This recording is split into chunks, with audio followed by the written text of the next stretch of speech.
नहीं, ये गाड़ी स्टील से थोड़ी ना बनी है, ये तो बनी है रबड़ से, जिसके अंदर हवा भरी हुई है। इन भाई साहब ने 2 चक्कों वाली बुलेट से टक्कर मार के एक 4 चक्कों वाली गाड़ी को हवा में उड़ा दिया। बाप रे। ये तो सिर्फ भोजपुरी हीरो ही हैं जो कि ऐसे खतरनाक स्टंट करते हैं, क्योंकि अगर कोई कॉमन मैन रियल लाइफ में ऐसा स्टंट करना चाहेगा तो वो अपनी हड्डियां भी तोड़वा लेगा और अपनी बाइक भी। सही बात है। हमरा के कमजोर समझे के कोशिश मत करो। तब मजबूत बन, हाँ? तो दिखावा अपन पाओ, दिखावा। इस सीन में ये गुंडे लोग हीरोइन को रहे होते हैं छेड़, और आपको तो पता ही है कि ऐसी सिचुएशन में क्या होता है। क्या? ऐसे सिचुएशन में हीरोइन को बचाने के लिए हीरो लोग बन के आते हैं शेर। दिखावा।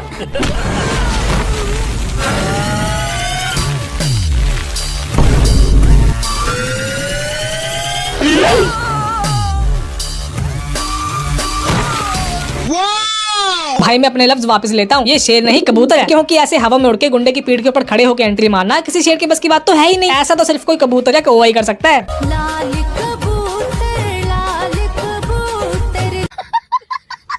हीरो ने पहले इस गुंडे को मारा तो ठेले पे गिर गया, लेकिन फिर एक गिरा हुआ बंदा ग्रेविटी को अपना नीचपना दिखा के रिवर्स पोजीशन में बैक जंप लगाने लगा, जिसको देख के हीरो को भी अपने नादान परिंदे की ताकत का एहसास होता है और एक लॉन्ग जंप लगा के गुंडे की पीठ के ऊपर लैंड करता है। शाबाश बेटा, बहुत बढ़िया। आपने बॉलीवुड मूवीज में हीरो को अपने हाथों के मुक्के से, पैरों की किक से और भिन्न भिन्न प्रकार के हथियारों से गुंडों को उठा के हवा में उड़ा के मारते हुए तो देखा होगा। वैसे ही भोजपुरी वाले हीरोज भी गुंडों को हवा में उड़ा के मारते हैं, पर ना तो अपने हाथों पैरों से और ना ही हथियारों से, बल्कि संगीत के साधों से।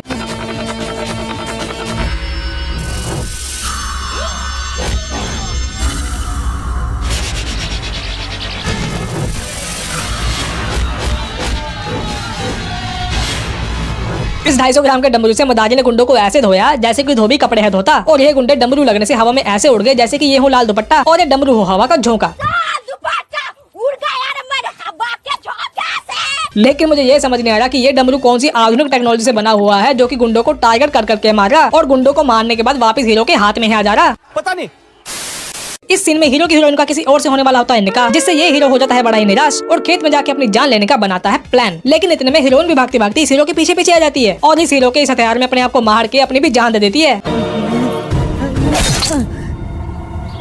खत्म हो गया भैया मैटर। लेकिन सोचने वाली बात यह है कि जब इस हथियार में नहीं है धार तो ये कैसे हो गया इनके पेट के आर पार, पता नहीं। खैर सोचने वाली बात तो ये भी है कि इस बंदे को ये औजार मिला कहाँ से। ये औजार सच में किसी काम भी आता है कि डायरेक्टर ने सिर्फ इस सीन को बनाने के लिए स्पेशल इस हथियार की इन्वेंशन की है। यही तो सोचने वाली बात है भाई मुझे गुस्सा इस बात पे आता है कि जो चीज सिंपल तरीके से की जा सकती है उसको भी ये लोग कॉम्प्लिकेटेड कर देते हैं। अब जैसे कि इस सीन में देख लो,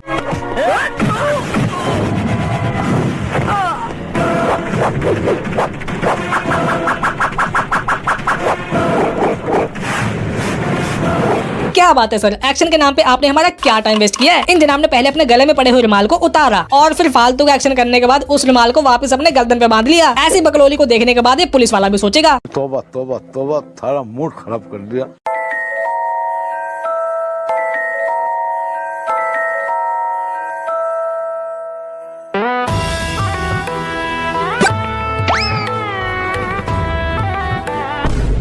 भाई ये एक्शन कौन से विज्ञान की गलत शक्तियों का इस्तेमाल करके बनाया गया है। जिस तरह ये भाई रोड पे बाइक को टेढ़ी करके गोल गोल घूमते जा रहे थे, इनका तो यहाँ पे बवंडर बन जाना चाहिए था, पर भाई ने सीधा बवंडर मोड़ से मस्त कलंदर जंप लगा के दुनिया अपने कदमों में कर ली। मजाक है क्या? और वीएफएक्स के तो क्या ही कहने।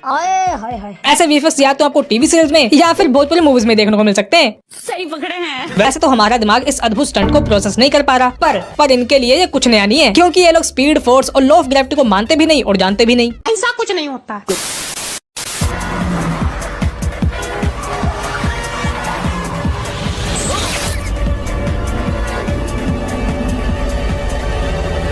Super hero landing. निंजा तोड़ी वाका होवे निंजा तोड़ी, पवन भैया ना बोली जा रही। माना कि भाई को सड़क के ऊपर भागने की जगह ना मिलने के कारण भाई को टेढ़े होकर ट्रक के ऊपर भागना पड़ा, पर भाई ग्रेविटी की इसमें क्या गलती थी कि आपको ऐसा करते समय ग्रेविटी को भुलाना पड़ा। अच्छा बात नहीं है। पर इतना ही नहीं, ये भाई सिर्फ निंजा हथौड़ी ही नहीं बल्कि कभी कभी क्रिश भी बन जाते हैं।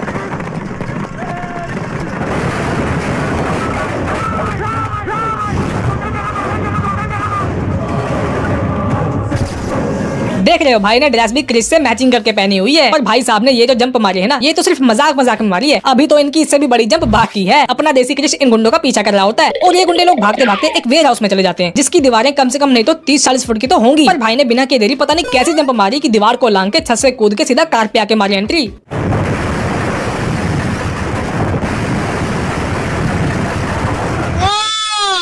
इस सीन में कुछ गुंडे लोग हीरोइन को छेड़ने लग जाते हैं और आपको तो पता ही है कि जब भी हीरोइन मुसीबत में होगी उसको बचाने के लिए हीरो आएगा ही। हीरो आता है पर हीरोइन को बचाने के बजाय अपने ही गमछे से अपनी आंखों पे पट्टी बांधने लग जाता है। पर आपको बता दूं कि ऐसा करने के लिए ना तो इनको किसी गुंडे ने कहा और ना ही इनकी किसी के साथ शर्त लगी हुई थी। अब आप सोचेंगे कि आखिरकार हीरो ने ऐसा किया क्यों? क्योंकि ये हीरो है, ये कूल लगने के लिए कुछ भी कर सकता है और गुंडों को मार सकता है। और ये लोग ठहरे गुंडे, हालात कुछ भी हो, इनको बस हीरो से पिटना है। और कभी कभी तो ये लोग ऐसे कैरेक्टर में घुस जाते हैं कि हीरो इनको मारता भी नहीं, ये खुद ही मार खा लेते हैं।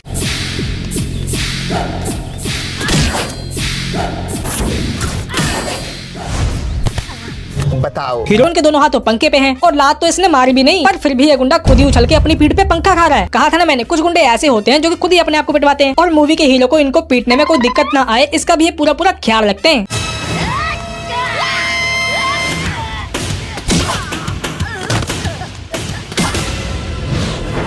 हीरोइन ने इस पंखे को गुंडे के पेट के ऊपर मारा और पंखा वहीं पे छोड़ दिया। तो ग्रेविटी के नियमों के हिसाब से इस पंखे को यहाँ से गिर जाना चाहिए था और वैसे भी इस गुंडे का पेट कोई फ्लैट सरफेस छोड़ना है कि जिसके ऊपर पंखा रखा और पंखा वहीं पे टिक गया। बात तो सही है। पर यह पंखा अब भी खड़ा रहता है। फिर यह हीरोइन इस दूसरे गुंडे का सिर इस पंखे में दे मारती है, लेकिन ये पंखा अभी भी नहीं गिरता क्योंकि इन भाई साहब ने इस पंखे को अपने पेट के ऊपर पकड़ के रखा हुआ है ताकि ये हीरोइन और गुंडों को इस पंखे में मार सके और अपना एक्शन कर सके। क्या बात है।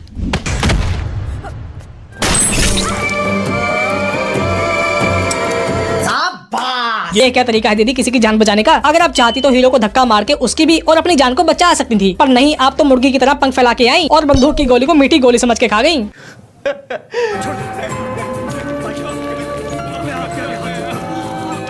तो इस सीन में ये होता है कि हीरो हिंदुस्तान से पाकिस्तान गया होता है आतंकवादियों को पकड़ने के लिए और तमाम गुंडों से लड़ झगड़ के गोलीबारी करके आखिर ये उनको पकड़ ही लेता है और उनको पाकिस्तान के बॉर्डर से हिंदुस्तान के बॉर्डर में कुछ ऐसे ट्रांसफर करता है।